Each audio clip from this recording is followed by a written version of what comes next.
Hello, friends. Welcome once again for yet another episode of Pause Talk. And today, again, we have a wonderful woman here, Geetika Agarwal, who is a leadership coach. She's also a trainer and she's also a wonderful speaker.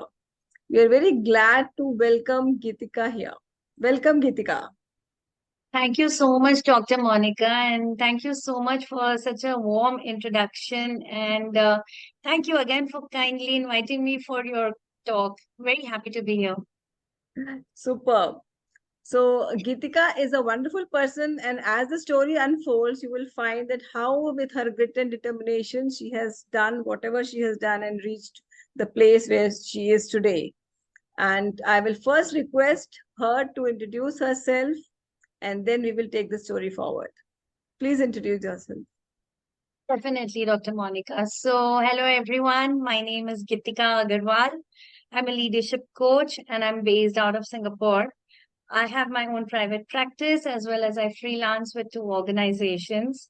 My coaching practice is mostly focused on women in transition, which means they could be either moving careers, moving countries, or going through different stages in life, becoming a mother, getting married, and everything that, transition involves in a woman's life. And I think a large part of my identity is also shaped by the fact that I'm a proud mother of two boys under three. So I'm enjoying my motherhood journey as well, and I'm learning so much from it. Awesome. So she's talking about transitioning, and that is what we call also pause here. That when we are in that transition, sometimes it becomes so big that it is like a big leap you have to take. It is not a small transition. Then you have to take a leap. The pause tends to become long, long, and it seems like a stop. But if you restart, then it was just a pause, even if it was for 25 years, as it was in my case. So I will again now go back to Gitika and ask her that how did she start with her professional journey? So, Dr. Monica, first of all, congratulations to you on starting your career, restarting your career after 25 years. I think a lot of women should take inspiration from that and not get deterred by 25 years, 5 years, 10 years, or whatever it is. I think as women, we tend to put a lot of emphasis on these numbers. Yeah. Uh, we are way more harsher on ourselves than we are on others. So my journey has had lots of pauses, to be very honest with you. Um, like any typical Indian, I am also an engineer by qualification. I'm an IT engineer and I did my master's also in software systems. So I think it was logical for me to get into IT systems. And I did that for around 4 years. And when we're growing up, we always think that there is some pursuit of happiness or satisfaction that we're looking for. And I think as middle class people, we tend to think that money may be able to solve that issue. So I was of the similar thought. And 4 years into that job where I was earning really well, I was living in a city like Mumbai and I had my best friend living with me. So, it was the best of my time on paper. But I was not happy. I was just not happy. And I could not put my finger onto what that unhappiness is about. So, 4 years into that, my father was relocating back to our hometown in Delhi. And that's when I just decided, I just took the courage and I quit. I Hmm. didn't know at that time what I wanted to do. But I was sure that I'm not going to do IT anymore. And then I went back to our hometown with my parents, and people started recommending me that why don't you try your hand in learning and development? So Hmm. that's where my journey of learning and development started. And I thoroughly enjoyed myself. Fortunately, I was good at it. And I think that fueled my passion. And then I began to realize that I'm feeling so happy doing this. So, Hmm. this is probably what I'm meant to do. And then it has now been almost 13 years of doing this, and I've never been happier. Oh, superb. That is so beautifully said. So happiness does not come with your friend living with you, with the best of the city or with your best of the education or with whatever the money you are getting. No, that is what we have just understood from what Geetika just told about her start of the career. And for all the youngsters out there, all the women who are listening, even the other people, it is the happiness is in your passion, in what you do from your heart, from your core, and where you feel actually that you are becoming a contributive person to the society. That is where happiness comes from. So as a happiness coach, I can really vouch for this, that when we are able to bring out this kind of a contributive side of ours, that is where we really start to get happy, because happiness is already inside. You don't have to go all out and get it. Yeah, Gitika. So this is so wonderful that you at last found your passion, and here you are in Singapore now. So tell us the pause, which really started to, when you started to reflect and then you started to unleash your real potential. What was that greater pause in your life? So again, this is a very interesting story. So I was in Delhi and I was working, and then I got married. So this was way back in 2013, and because I got married and then my husband had to move, we moved to Singapore. So it was the peak of my life. I got married, and I got married to someone I really love and more importantly admire. Like, he's my best friend. It's an arranged marriage, but we sort of found each other. So technically, it was also a very, very happy period of my life. But because I came to Singapore, I didn't have the correct visa to work. So I was staying at home. And I was trying again to find happiness, right? Because I'm married and I was living a life, independent life with my partner, and I was in Singapore, which is a honeymoon destination. So again, everything looks perfect on paper. But then again, I didn't feel that satisfaction. And at that time, my industry was niche, even in Singapore, as a learning and development practitioner. So I couldn't get any opportunity. I tried searching, and usually people in my circle will not have, such kind of resources for me because, again, as I said, this is a very niche industry. So I got hold of a consultant and I just begged her that please listen to me, so that I can know more. I didn't know about the country, and people in my network don't know how to support me. So she said, okay, fine, come over. So I traveled almost for an hour just for a 30 minutes meeting. And then I told her my story that this is my background, but this is what I really want to do. And then she told me very sweetly that, I really like the grit that you have, but it's a very niche industry. So I'm not sure if you will get the opportunities in Singapore. And based on your visa, it may even be more difficult. Mm. So since you do like being in the learning and development industry, it seems that you may enjoy being around people. So why don't you try your hands at non-profit? So try first with volunteering, and then see how things go around. So again, Google has always been my best friend. I looked for non-profit organizations and I found an organization that works with foreign domestic workers. So Mm. in Singapore, we have the option of hiring helpers Mm. as full-time helpers, and they live with us. So this particular organization, its name is IDA. They help these foreign domestic workers with financial literacy programs. Mhm. So I was going through their volunteering page, and then my husband said that they have an opening, and it was a marketing opening. So I said, but I'm not qualified, and I don't think they'll take me. Said, there's no harm in trying. Just apply, and then see how things happen. And then again, the rest is history. I made beautiful friends. I was able to fulfill my passion of working with underprivileged people, and I learned so much more. Amazing, amazing. This is how we say, no, that from the dialogue that puri kainat jud jati hai aapke liye. So it Absolutely. actually really all fell into place the way you really want it. So when we really want something from the heart, it starts to manifest in the way which is most appropriate to our own self.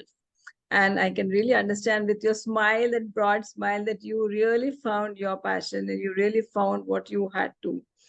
really you were looking for whatever you found in that. And as I told before also, it was that contributive instinct in you, because you went for a non-profit. So that was a contributive instinct which actually led you to what you have become today. So congratulations, really, Gitika, on that big start that you had in back then. And now the post your pause, how is everything going on? Just tell the ladies here that that pause was not about a break. It was not about a stop. It was how you unfolded yourself layer by layer, and that pause actually helped you to be the woman that you have become today. Please tell us that. Absolutely. And thank you so much for the encouragement, Dr. Monica. The one thing after I joined IDA was I realized that you should always believe in yourself Hmm. and keep on doing hard work. There is no substitute for hard work. Hmm. Success will come only when you're ready to really work hard. Hmm. And of course, definitely believe in yourself. I Hmm. think having said that, sometimes there are definitely moments of self-doubt, when things are not probably going the way you really want to. In those moments, there is self-doubt. And in those moments, you should always surround yourself with a network that will boost you, uplift you. And I Hmm. must say, my family, my husband and my mother, I think are my greatest cheerleaders. They are always like, you can do this. Of all the people, you can definitely do this. So I Hmm. think that's really important. And because of this belief, as I saw myself doing that marketing role and working in the non-profit, I felt my self-confidence coming back. Hmm. And eventually I knew I wanted to get into L&D. So I kept on looking at those roles. And then finally in 2016, opening happened and I got into another organization. And again, it was so much fun. People boosted me again over there. I started as a freelancer. I began enjoying my journey as a freelancer because then I was in control of the hours I wanted to work in. Hmm. Of course, it means reduced income, but that was not my primary concern anymore. Having done a 4-year IT job, I knew that money is not something that will satisfy me. So again, very wonderful colleagues and people providing me with so many opportunities. Even in Singapore, I got the opportunity to work in big universities and training students from undergraduate to postgraduate, and then eventually government employees. And then over there, a lot of my colleagues told me that start coaching because your style of consulting is more towards coaching. So that is something that comes so naturally to you. So just get certified and then, go all out. And that's how, like 5 years now, I'm a leadership coach. Again, thoroughly enjoying my journey. Yes, that is how. So I would again like to come back to the point where what was the changing that is going on, because you upscale yourself in the way with your more certifications and all, but that's okay. But how? What is that that started to unfold within you? What is that? What was those onion layers which opened, which were able to that you were able to see the whole scenario in Singapore? It is a different country from your own country, and how you were able to adjust yourself there. So what was that the change inside you which brought about this kind of a benefit from outside?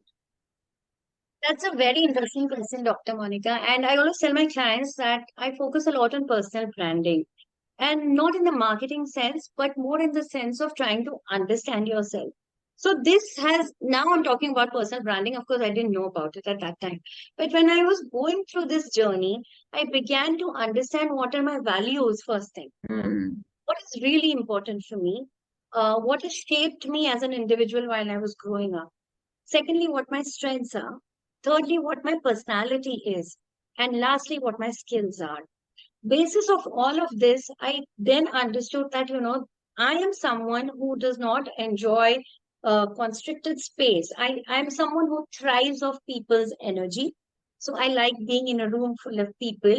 I like that interaction. As a trainer, I like being the center of attraction. I thrive on that energy. So, a lot of people after the training ends are completely drained out. I'm the opposite. I'm like fully charged, and that's where I get my power from. So this understanding of my own self then, made me focus on finding authentic happiness. I call that authentic happiness, Yes. something not extremely exciting or extremely sad. It's just a state of being happy and satisfied with yourself so that you can deal with life's challenges. Oh my God. Oh my God. Wow, so wonderful, Geetika. So points coming out here, ladies who are hearing this, is that you have to be understanding your own self. No, we are not comparing ourselves to somebody else. In that pause period, you are not wanting to do courses which is just trending and you want to be in that race with so many other people around you. Don't do that. Go back, see your own values, see what you really are really made of, what is the core that you are made of, because what is your foundation you can build on that. You cannot have foundation at that age. You have to build on whatever your own foundation is. You can add to that. So understand your own foundation, see what skills you already have and start to build on that. That is how you utilize that pause period which you are in, by coming closer to your own authentic self, so that when you have that authentic self you get that authentic happiness. Very well, very well said, Geetika. You will get that authentic happiness which is yours alone. Authentic is which is very very personal to you, something which you enjoy. Probably other people may not enjoy the kind of things you are enjoying, but because it is your own happiness, you are enjoying that happiness. So go for authentic happiness. Amazing, amazing, amazing. Okay, anything which you would like to share now, a personal message for the women who have heard you till now, and something you, any other highlight you want to share from your life? Um, okay, I mean, I've been saying this anyway, but just to reiterate, right, that take charge of your own happiness, which is authentic happiness. And a lot of times women will say that I don't have family support, my husband doesn't support me, my kids don't support me, and all of these things. To all of those women, I say, I hear you. I totally understand what you're saying. However, because you are in such a state of confusion that you're not able to convince other people. You're always in that moments of self-doubt that it's difficult for you to convince other people. And if I can do it, anyone can do it. I'm not a celebrity or anything of that sort. I'm amongst you. I am from that same background, from that same country, dealing with the same issues and the challenges that happens with every one of us. But what we really need to be is clear in our minds so that we can set our own clear goals and then work towards those goals, Hmm. however far or near they may be. But once you have that clarity within yourself, only then you can convince other people to help you and support you. Oh wow, this is so good. This is so good. Yes, the clarity is very, very important. When you are clear, because sometimes we feel that, okay, coming out of that comfort zone, which we have been for so long, is also a challenge. We want to do something, but then, okay, leave it, leave it, leave it. Whatever is going, the life is going smooth. It is okay. The children are growing up. Let everybody enjoy. I'm also enjoying with them. That is okay. That is fine. But then in times when the children are not around, you feel that regret. Why did I waste my time? I was doing this. So that regret should not come.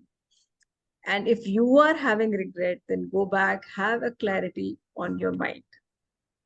Thank you so much for such a wonderful talk, Gitika. It was really enlightening for a lot of people who will be listening this later on this talk. And I'm really glad that we connected. And you are connecting with me from Singapore, and that was really wonderful to give us the time from your busy schedule. Thank you so much. Take care. Namaste. Thank you so much. Thank you, Dr. Monica.